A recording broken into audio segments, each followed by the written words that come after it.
Welcome to Voice with Vielka, the podcast dedicated to the ongoing quest for finding how to best teach kids to sing with confidence.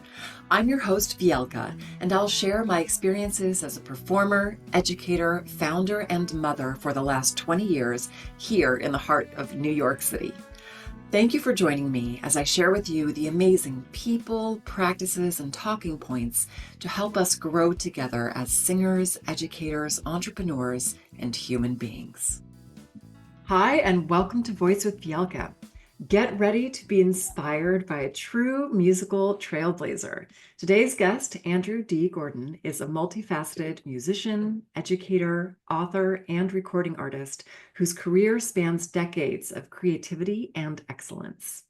Born and raised in London, Andrew's musical roots were shaped by the vibrant sounds of the 1960s and 70s, with legends like John Mayall and Keith Emerson leaving a lasting imprint on his bluesy beginnings. Andrew's versatility is unmatched. He's explored genres like jazz, reggae, Latin, and contemporary music, crafting albums such as Infinite Optimism, Mystic Dub, and Under the 1960s British Sky. His music is a celebration of passion, innovation, and storytelling that resonates with listeners worldwide. But that's not all. Andrew's commitment to music education is equally extraordinary. With over 150 instructional books and multimedia courses to his name, he's helped musicians around the globe master their craft in styles ranging from funk to country. His dynamic teaching style and deep connection with students make him a beloved mentor to aspiring musicians everywhere. Join us as we dive into Andrew's fascinating journey from his first piano keys to his profound impact on music education. Whether you're a music lover, a curious learner, or simply seeking inspiration, this episode promises to spark your curiosity and fuel your love for music. Let's explore it together. Welcome, Andrew. Thanks so much for being here. Thank you very much, Vielka. Well, I'm blown away by that introduction. I'm going to have to take a few minutes to settle myself.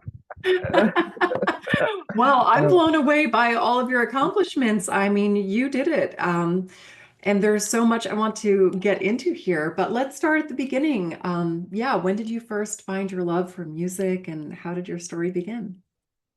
Well, growing up in London, both my parents played music. My mother would play piano and my father was an avid violinist. So, immediately there was that background of music in the family. And so they made sure that both my brother Jonathan and myself would take piano lessons from an early age. So we both started around the age of 7.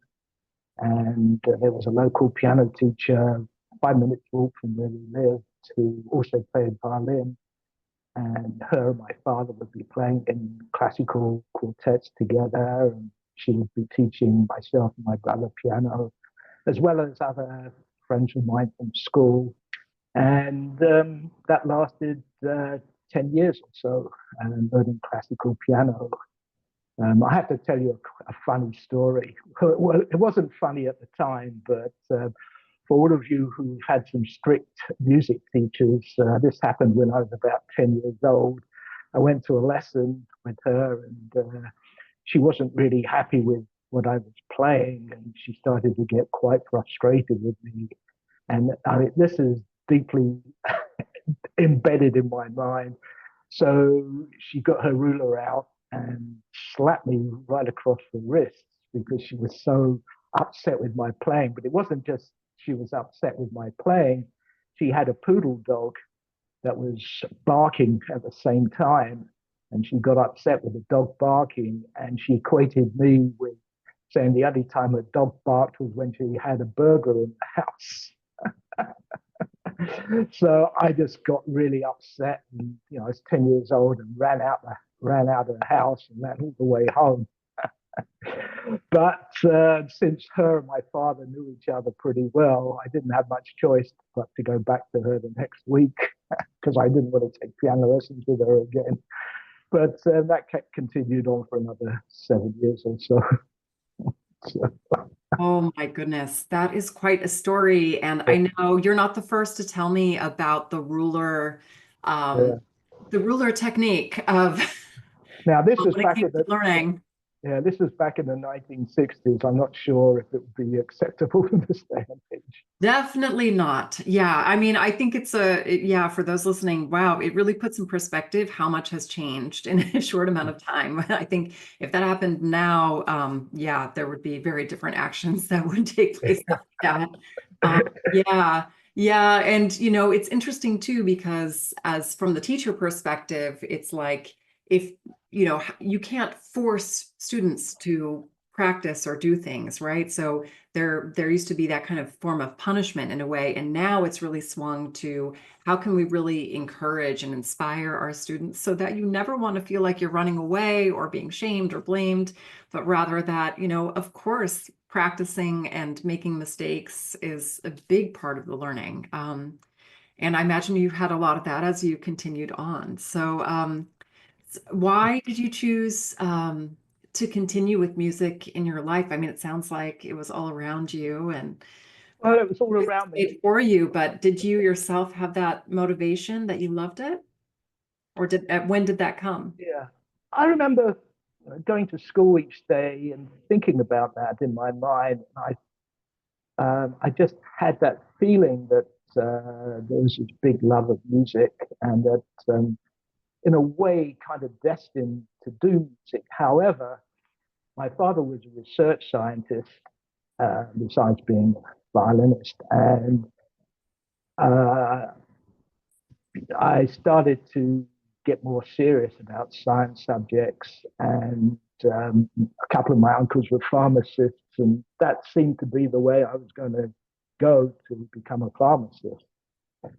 And then around the age of probably 18, I really decided that I didn't want to pursue pharmacy and become a professional musician. And of course, I remember my father just being very upset, saying he was going to have a heart attack. No. And my mother wasn't too pleased either, but that's just how it went. And uh, I've had students. I was teaching at a university for 7 years, and so I was teaching a lot of international students from different parts of the world: Korea, Mexico, Brazil. And I would ask them the same question. I said, "What do your parents think about you becoming a musician?" And it was an interesting mix. Some students said, yeah, their parents were very supportive, and others not so much. And some of the students were basically left on their own devices to pursue music without a lot of support from the parents. But then there are other students that their parents really wished them the best of luck and did whatever they could to support their kids. It's interesting. So, of course, the Beatles were a big influence in my decision to become a musician. Here's another interesting story. So, growing up, my brother and I would always be listening to the radio, and any time a new Beatles song that we knew was a new single was coming out, we'd be avidly listening to the radio to hear this new Beatles song. And it's just so exciting to hear their next song. But this would always occur on a Saturday morning after breakfast. So, four of us eating breakfast, my parents, my brother, and I, and we were all sitting on stools. So after my parents would finish breakfast, my brother and I'd be listening to the radio, and we would have these kind of sticks. And so we'd be sitting on one stool each, and then we'd have another stool where we'd be tending the drummers. So we would both be banging our sticks on this other stool, but at the same time, my mother would be hoovering in the other room, and then my father would be upstairs in the bathroom practicing the piano. So goodness knows what our neighbors would think on a Saturday morning. Luckily, we were living in a detached house, so I don't think they could really hear us. But that was pretty typical of a Saturday morning in our household. It sounds really joyful and so musical to be having that memory of Saturday mornings being your whole family really participating in one way musically. That's incredible. Yeah, and it's no wonder with that kind of joy and love that you chose to go ahead and study it. Although I do think you brought up a great point about, there's a lot of fear in studying music and really survival, I think, right? That fear Oh, of definitely. survival. So maybe, share with us your journey and how do you deal with how Mm. the different trials and tribulations of being a musician, Well, how many hours do you have? How many days do right? you have? I just wanted to make another point about my father. My father always wanted me to accompany him. He would be playing the violin and I'd be playing the piano, and that was not an easy time. I would often get a little upset because he wasn't the most patient of people, and he'd want me to sight read this classical music, and I'd make mistakes. But anyway, it was a good fun memory to look back on. And, we'll get into some other things about my father a little later on when we talk about the music books, but certainly it was an interesting background that I can look back on. But going on to the trial and tribulations, well, I don't really know where to start. There's just so many of them. I think, like everything else, you just have to be patient. And I think the key really is to know within yourself that you have what it takes to go through the challenges of being a professional musician. The ups and downs, rejection, the highs and the lows, so to speak. It's I think that's really the key, is knowing that this is something that you want to do no matter what. Um, and it just occurred this weekend when I was teaching at this university. I was teaching this student. He's from Uganda, from Kampala, and I was teaching him, and he was studying at the university there, and he got his bachelor's degree. And he had a family. Well, he would go back to Uganda. We would keep in touch over Facebook, and he got married. He's got 2 kids, but he wanted to pursue his musical dreams. So he came back to the USA, and I just saw on Facebook over the weekend that he just got his doctorate from the University of Northern Colorado. So even though he had a family back in Uganda, he really wanted to pursue, a higher education so that he can go back to Uganda, and he's gone back to teach at the African Institute in Uganda, and he goes back next Tuesday, and he wants to see where it goes from there. So everybody has their own story, I think, when it comes to the determination needed. And I mean, I've been through things like I was on the road with a 3-piece band, a drummer, myself, and female singer, guitarist. And this was probably the worst situation. We left Los Angeles, this is, I remember, in 1980 on a 3-month tour around the Midwest. And we were in a Cherokee Jeep, the 3 of us, with all our equipment and our clothes, etc., in the back.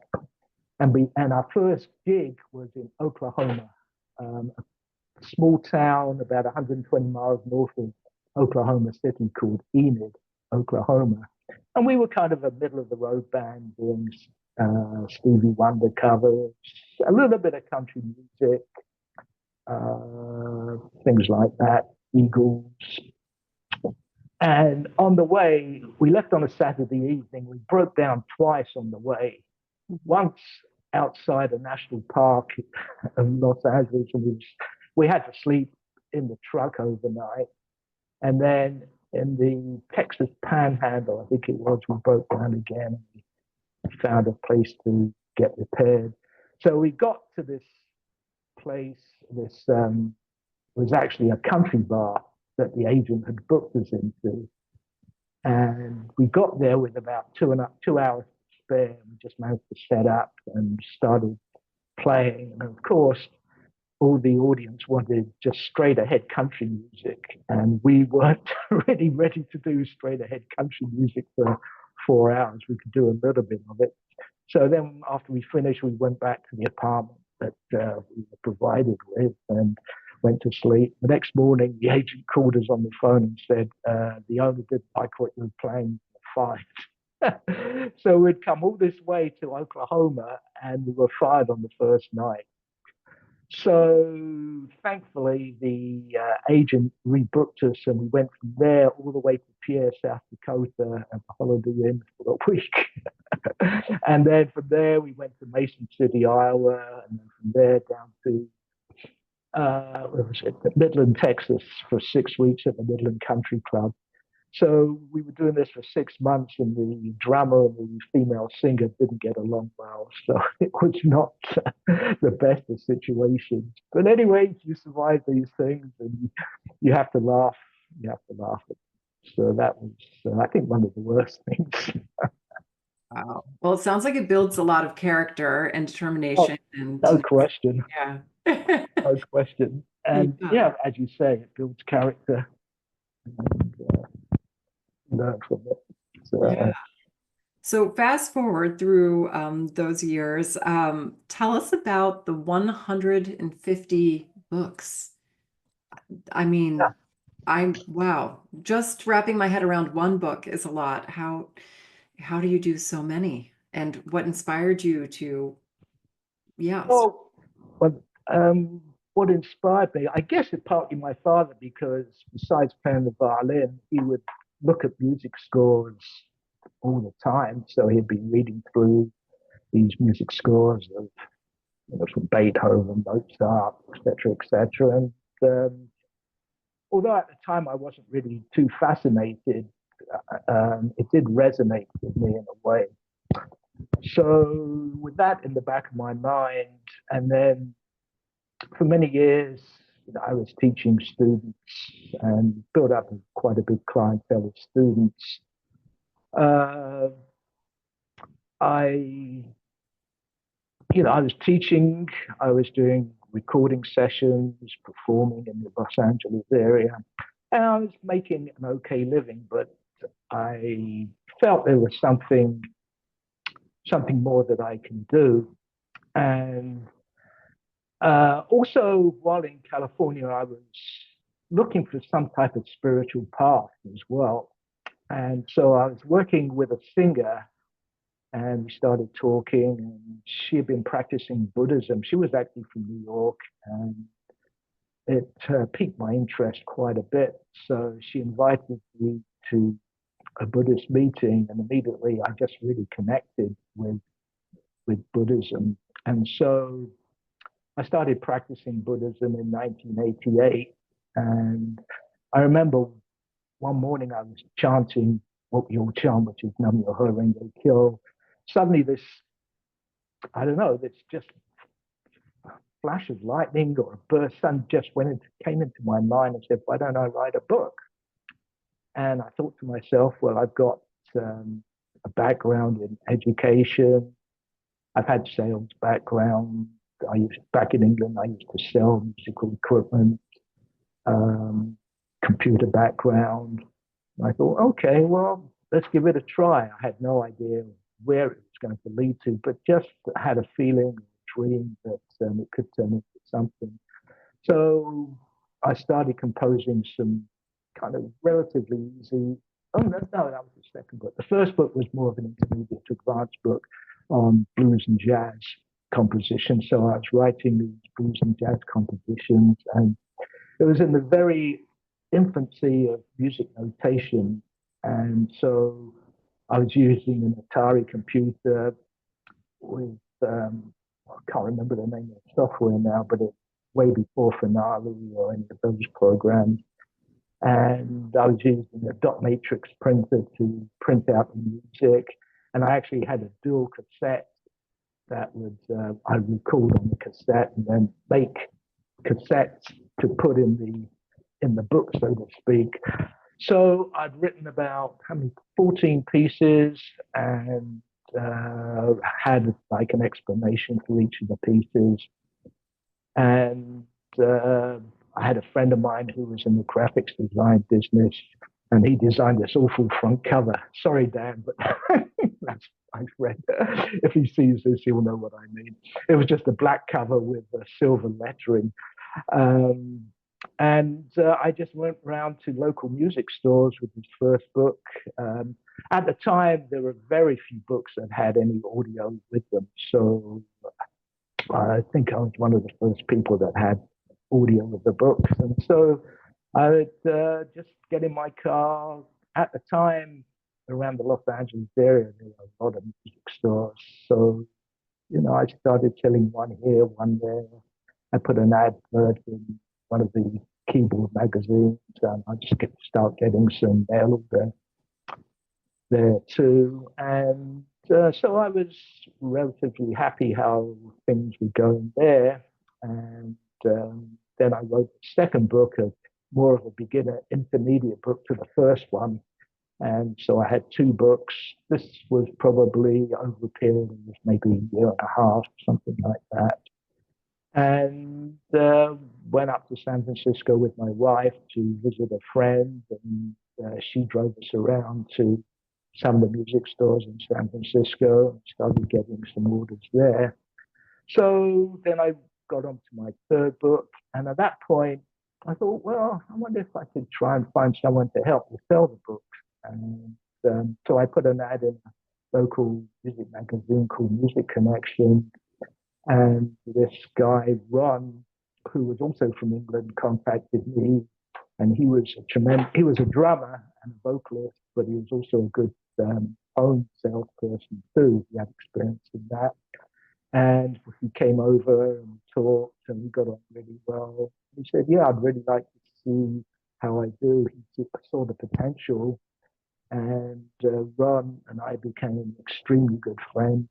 And first day, he started selling to music stores. He just got his yellow pages out, just calling stores in the Midwest, and wherever he could find music stores. So he started selling the books that way, and so slowly but surely um, a number of music stores, and I continued to write books. We exhibited at the NAMM show for a few years, and at one point we had a distributor who came by the booth, and he really liked what we were doing, and so him and his son wanted to start distributing the books. And so instead of just selling a couple of books here, a couple of books there, they wanted like 500 books. And that started getting me thinking, well, I need to start doing CDs rather than cassettes. So we got into doing CDs. But I remember here's another here's another problem that occurred. So they were due to pay me a couple of $1,000s for these books at first order. And so I got the check in the mail, deposited the check, and the check bounced. Oh, no. Yeah. So um, eventually it did clear, but that was not a good start to this relationship. However, the relationship did last for a good 15 years. And what my partner, friend, associate did, and what we did it, was we would sell their books. So if we had any issue with payment, etc., then we were also selling their books. So it kind of canceled things out. And that worked out for 15 years. They got us on the map with a lot of music stores. So up until around 2008, we were selling to, I don't know, 500, 700 music stores in the USA. And that was probably 75, 85% of the business. And so, I was spending most of my time shipping books. I was doing it myself. So we would have a room and just tons of books being shipped out. And we were doing really well. I was able to pay Ron a really good salary. He actually moved, he lived in LA, but after the Northridge earthquake in 1993, he moved his family back to Montreal. So he got settled there. That's where he was. I'm sorry, Quebec City. And, so he was selling our books there from there, and also started distributing our books in Canada. And also England, I even got my brother involved for part of the time. Ron was selling our books in the UK, and my brother was shipping them. But things have changed a lot from that point. As of the crash in 2008, a lot of music stores either went out of business or just got really conservative with their ordering. So we had to think of new ways to sell our books. And with Amazon coming along, all our books were on Amazon. So that has somewhat taken the load off from the music stores that stopped selling our books. Amazon, our website. Now we have digital downloads. So from our website, I would say that probably 90% of the books are digital downloads as opposed to physical books. And so the books are being sold everywhere and anywhere in the world, Vietnam, Africa. I get all this pretty much everywhere. So it's really Incredible exciting. story. I mean, to picture you from being on the road and with, broken down vehicle and just, gig to gig to making your first book and then, wow, really going from that to distribution and having it be mostly, it sounds like a lot of your time was packaging up and shipping books at that point. Um, that's pretty wild ride, and that's Yeah. incredible. Tell us a little bit more about maybe the beginning book, or you know, about your books in general. Like, what's the appeal of your books? Like, how did you, when you got that inspiration, that insight of like, hey, maybe I should, I'm getting this message to perhaps write the first book. Like, how did you know where to start, and how would you describe these books, like, to the audience? Yeah, that's a good question, Vielka.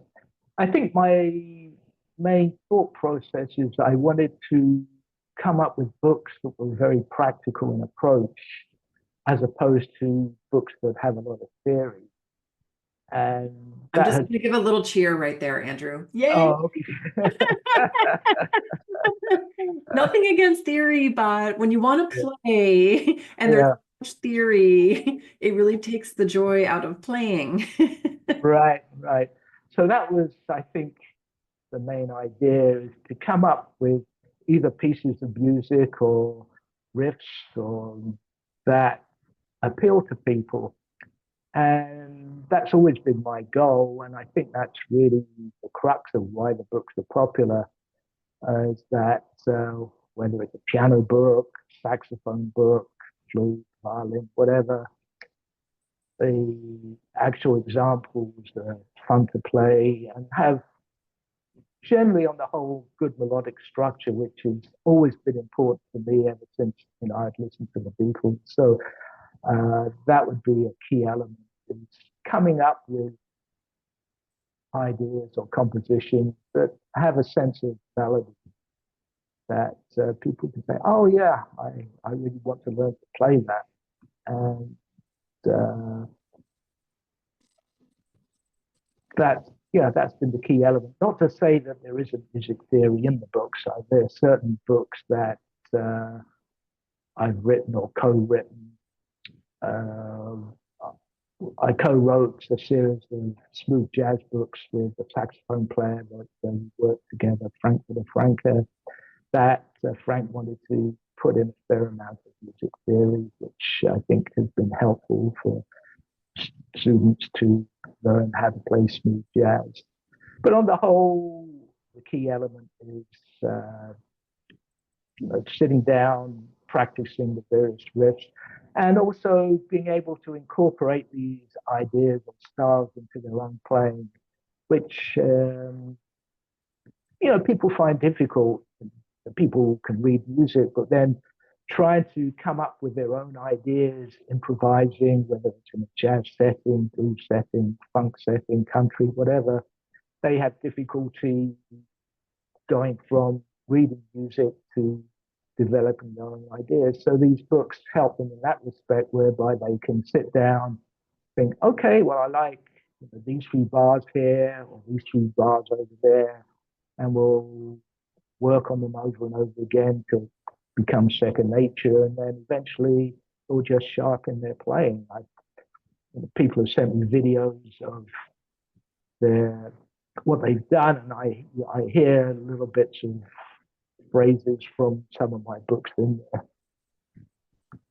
So I think, Incredible. So it sounds like you really focused on writing these, catchy melodies. What hooked you onto music that you wanted to share that with people who are reading your, buying your books and wanting to play. And that maybe you also found this really interesting space when it came to books, where, a lot of kind of traditional music books, um, it's very traditional, and maybe the music was sort of out of touch with the current audience. Or you have like the music that people really love, and maybe there's kind of a gap between what they were able to play and their skill level. Like they couldn't quite play like the music that they're singing, maybe, or hearing on the radio. And maybe they're not really the interest of like more of that traditional music in some ways. And it sounds like you kind of found the space that's just right for them, where they could get these hooks, this like, melodic hooks that were interesting, were fun, that were building their skill levels, that were in the styles of the music that spoke to them, but that there wasn't really like a music book that really had that.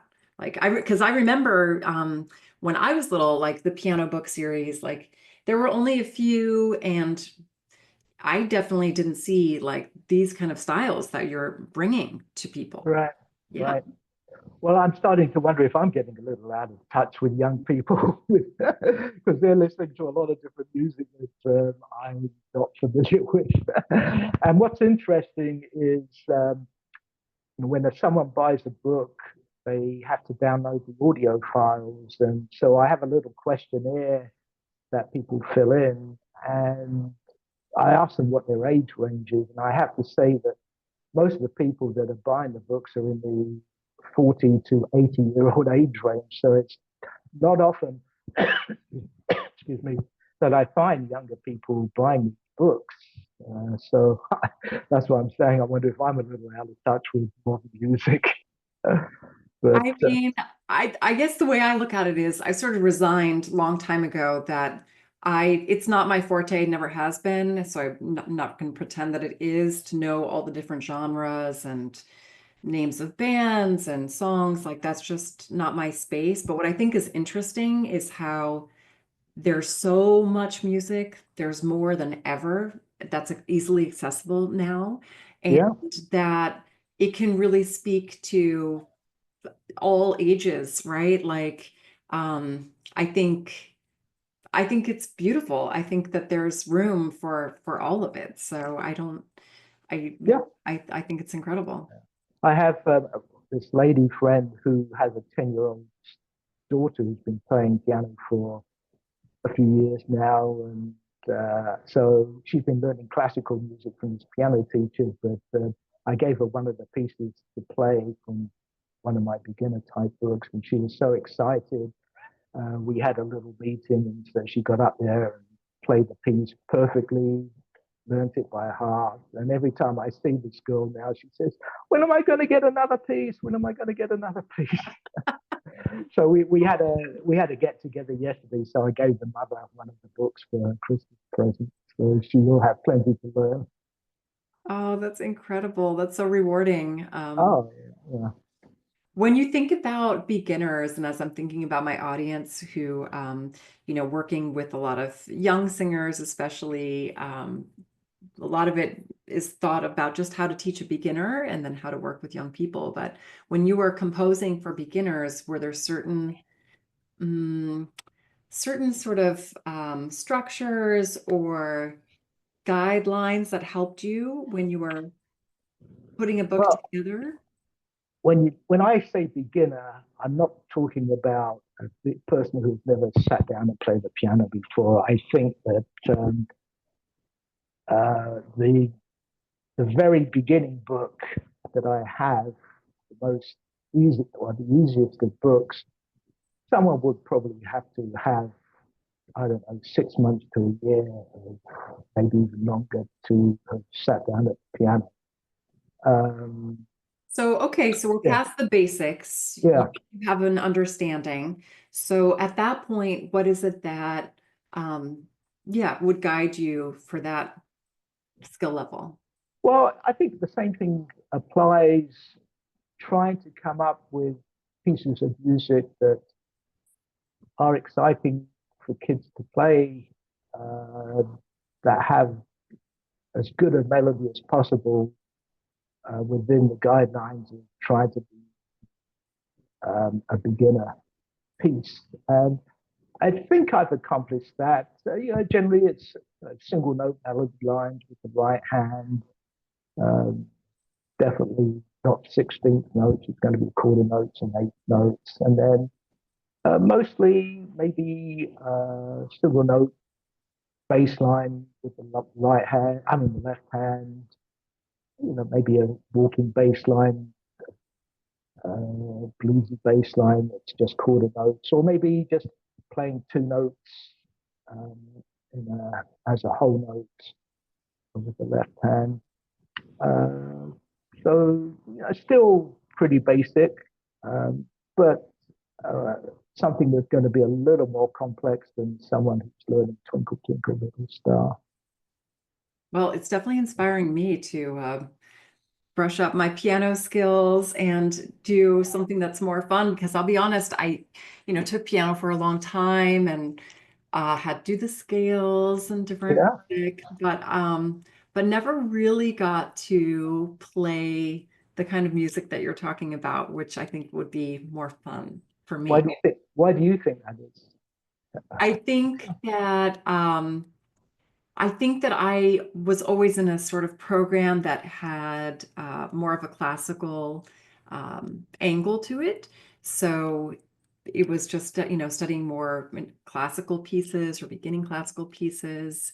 Um, and when I went through conservatory, the classical and the jazz majors were very different. And of course, I was a voice major, but even for voice, I never saw any of the jazz vocalists. That was a different world. So I had a lot of jazz friends though. And Mm. so I always admired how they seemed to learn in a totally different approach. They didn't seem to, they definitely did. They had a different way that they were trained as jazz musicians than the classical musicians. And I think if I did take some jazz singing lessons for a little while, and I remember it blew my mind. This was this is a funny story. I studied with Ann Phillips, and the first lesson I remember I walked in, I went to the piano. I am totally expecting to, have to do my scales and warm ups and all of this work before getting to the piece. She sits down and she just says, "So what do you want to sing?" And my mind was completely blown. Like there was none of that classical sort of format. And it was just right away, getting into the music. She had me listen to a lot of recordings and had me actually copy note for note and all the what I heard, so I could Right, really imitate the other singer, right. which was very different than how I had experienced my classical training. Um, so yeah, it was a lot more, and then I guess just jazz style of just like learning it straight, but then starting to play and learning that. So I only did a little bit, but I think there was a lot more opportunity to, yeah, just deal with improvisation and yeah, experimenting more, which but when it came to jazz piano especially, I feel like they weren't even jazz pianists, some of my friends. They played a different instrument, but everyone, regardless, classical or jazz, had to take piano. That was just always Yeah, given, in addition to your main instrument. right. And but the jazzers, they would learn piano in a different way. And I think it was much more based on the chords, you know? And I'll be honest, Andrew, like I had to teach myself how to, and I'm still not very good at it. This is embarrassing, but I'm still not that great at it, but just how to, in my own time, even though I knew the music theory of the chords and the inversions and stuff and how to analyze it on the paper, to Yeah. actually hear that and to more to play it and be able to put that in the context of the song was like really foreign to me. It was not something that I was used to doing because in classical music, it's all written out to you. You're copying exactly what's on the page. And then I had some lead sheets. I had a book, like a fake book, Yeah. somehow I had from growing up. And so as a singer, I loved it because I actually loved that kind of music. So I just taught myself to just do like a block chord, block chord, block chord, not the nuance, not how to do the walking basses and stuff. That would be much smoother. But even just having that basic skill of like, well, just play the chords, such a different approach Yeah. than the way I was trained more classically. Very much so. You brought up an interesting point, well, a very good point about, and you're talking about transcribing and listening to recordings.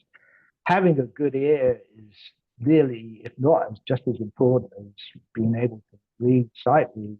And uh,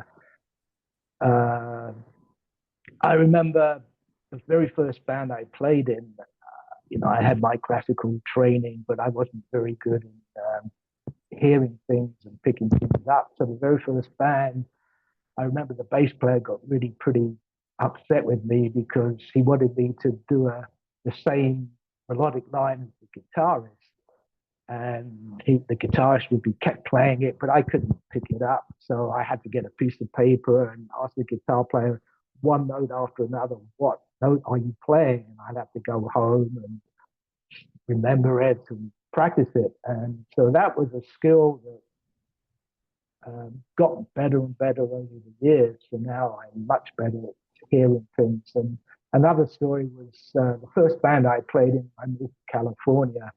The leader of the band really liked the way I played. And so he kept hiring me for these weddings, etc., etc. And I still wasn't that good at hearing chord progressions, even simple chord progressions.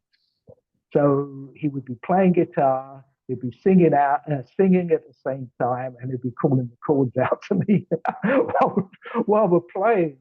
And within a short space of time, I started to hear those chord changes. But it was a really great learning uh, situation with this guy Ron, who really helped me develop my ear. And even I had no idea about country music, but he would sit down with me because he was a very good country player, because we were doing this country um, gig. And so he would teach me all these little country riffs and fills. And so I picked that up pretty quickly.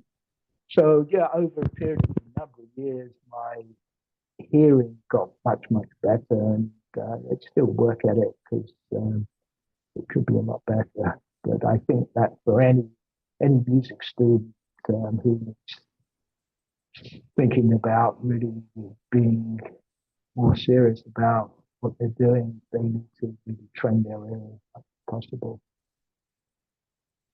Yeah, that's such a good point. I definitely also shared like that my eyes were trained more than my ear in a lot of Yeah, ways with all the sheet yeah, music.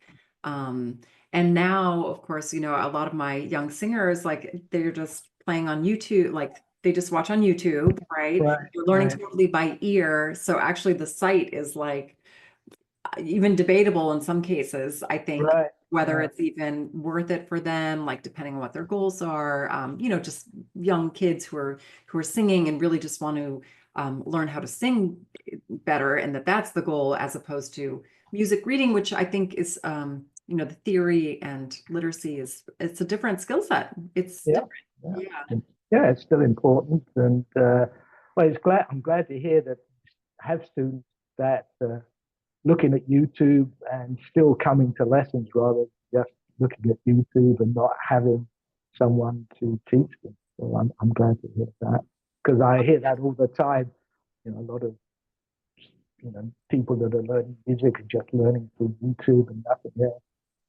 I mean, I think it's interesting and I'm fascinated by it because I think you can learn so much from YouTube. Yeah, Um, And what I think of when I think about, what's the best way to learn, I think it's by having effective guidance, which you can definitely have on YouTube, and personalized feedback. And for me, it's that personalized feedback piece that's what you can't get on YouTube, right?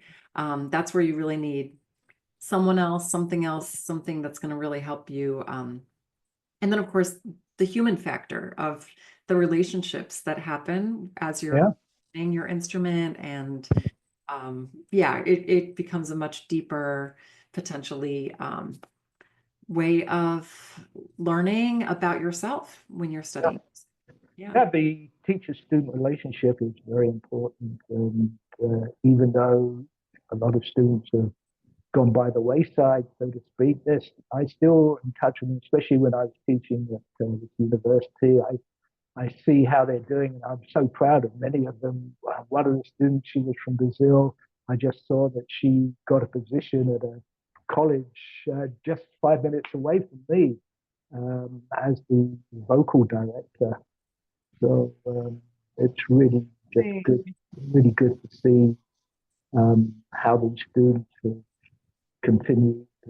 And once again, music is not an easy profession, but it's good to see some of these students Yeah. moving forward. Yeah, I see your love for your students, and yeah, I share that feeling with you of just even if I have someone for a short amount of time, like I always feel connected and I watch their journey, and it's amazing to me to see how learning voice can take you in so many different directions. And whether you're a professional, like for me, like the 0.5%, that was their calling in life, that they're the professionals. And then the rest, it's like they do it for fun. They met their great friends in school through music. Right. It's given them confidence to present themselves as young professionals. Just so many different ways that it can express and be of value. So all the life lessons that music brings. Definitely. Well, I know how my music teachers affected me, and I would hope that it's the same thing for me to my students. And yeah, it's really just a great love of music. That's the key. Yeah, it's a constant paying it forward. Um, I'm looking at the time. I know we have to wrap up. I Yeah. want to talk to you about your mini playlist that you put together. I Oh, have okay. 5 songs. Sure. And so I'll share your 5 songs that you put together and then ask you to reflect on, what does this say about you, or how does this kind of reflect you in these songs? So you chose Strawberry Fields Forever, the Beatles, Blues Deluxe, Jeff Beck, Crossroads, Cream, Actual Proof, Herbie Hancock, and Three Friends, Gentle Giant. Okay. So the first one was Strawberry Fields Forever, right? Well, of course, growing up in England, the Beatles were the number one group for me. And through the first few years, they were writing pretty much straight ahead pop songs and looking the part with their Beatles suits and their mop top haircuts, etc., etc. So there was a program in England called Top of the Pops that would feature various bands that were popular in the day. And I remember seeing Strawberry Fields Forever, seeing the Beatles coming out in long hair, really long hair and hippie type clothes. And the song just was extraordinary, totally different from anything that they produced before. This was around the time of Sergeant Pepper, so probably 66, 67. And it just, the whole concept of the song and video really just astounded me and uh, kind of started off in a different direction. The next song was, what was the next Yeah, song? Blues Oh, Deluxe. Blues Deluxe. And maybe, if you think about these 5 songs sort of together, like, yeah, so we had Strawberry Oh, Fields. And then Blues Deluxe, Crossroads, Actual Proof, and Three Friends. How, How I yeah. What's it um, say about you? Like, how does this? oh, okay. I see what you're saying. Well, I think it shows my development in what I was listening to, and also the development in what I was learning to play. So, for instance, Blues Deluxe. Well, Strawberry Fields was somewhat of a pop tune, but a little more psychedelic.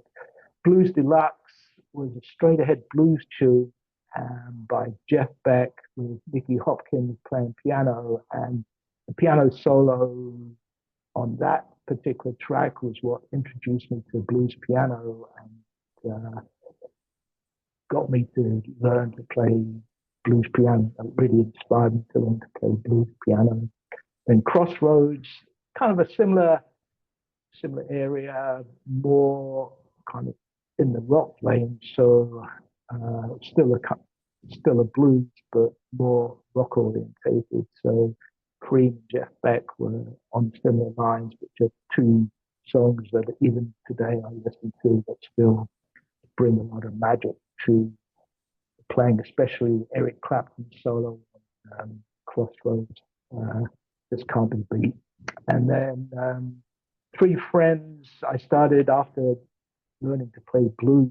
I got into progressive rock and started to write music in that style of music. And Three Friends was the epitome, as far as I'm concerned, of progressive rock. Gentle Giant were just incredible musicians.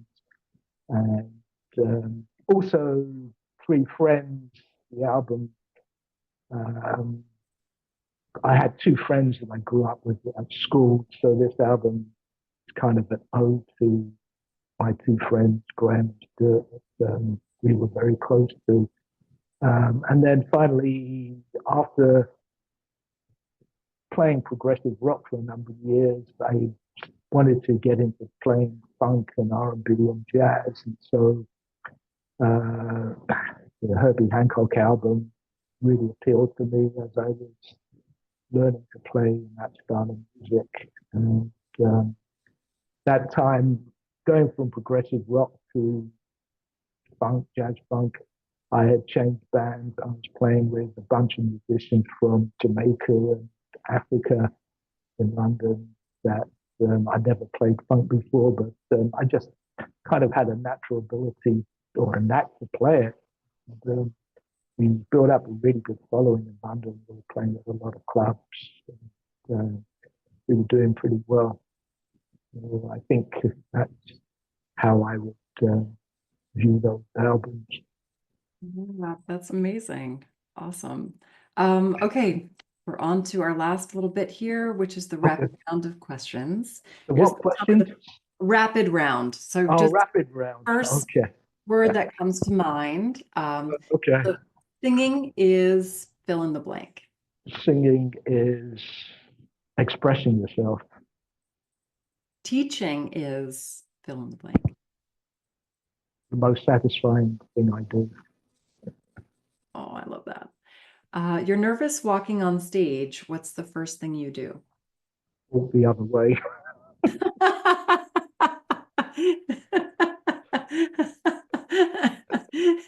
I was not expecting that. No, no, that one I thought about, but no, taking deep breaths. Okay, you're home alone. What piece do you love to perform when no one's listening? Well, I wrote this piece called "Love Will Linger On" when my mother died, and it's a beautiful ballad that I like to play. Oh, sounds beautiful. What's an example of something ordinary you find extraordinary that you're grateful for? Uh, at the age of 71, to still be able to play soccer a couple of times a week with other people the same age, both men and women. Oh, that's fantastic. Wonderful. We're celebrating you, and the sky's the limit. How do you want to celebrate? That was a difficult question. Celebrate by hoping that I'm going to be around for many more years to come and producing more and more books that the students can learn from. Oh, that's wonderful. Well, it's been such a pleasure speaking with you and hearing about your passion for composing, for teaching, for playing, for all these styles of music that you have brought to so many people. Thank you so much for spending this time here with us and sharing your story. Where's a good place for people to reach out to you? Your website? If you can read it here, Yeah. www.adgproductions.com. Awesome. And we'll have that there in the show notes Okay. for YouTube and Facebook. So yeah, definitely reach out to Andrew to get your hands on some of these Yeah. books. And Or just to have a chat, whatever. I'm always open to talking to young people, older people about music. So yeah, my email address is on the website, so I'll be happy to hear from anyone. And thank you, Vielka, for giving me the opportunity to do this. It's really greatly appreciated. yeah, it was my pleasure. It was really fun to hear your stories and really admire how much you've done, how prolific you are. And yeah, I can't wait to check out one of your books. Thanks so Right. much. Thank you, Vielka, and thank you, everyone. Bye. See ya. Bye. Thank you for joining me for this podcast. To learn more about my step-by-step approach to voice education, where I've consolidated 30 years of vocal study into 4 words even a 3-year-old can do, just go to www.vielka.com. That's Vielka.com. Happy singing!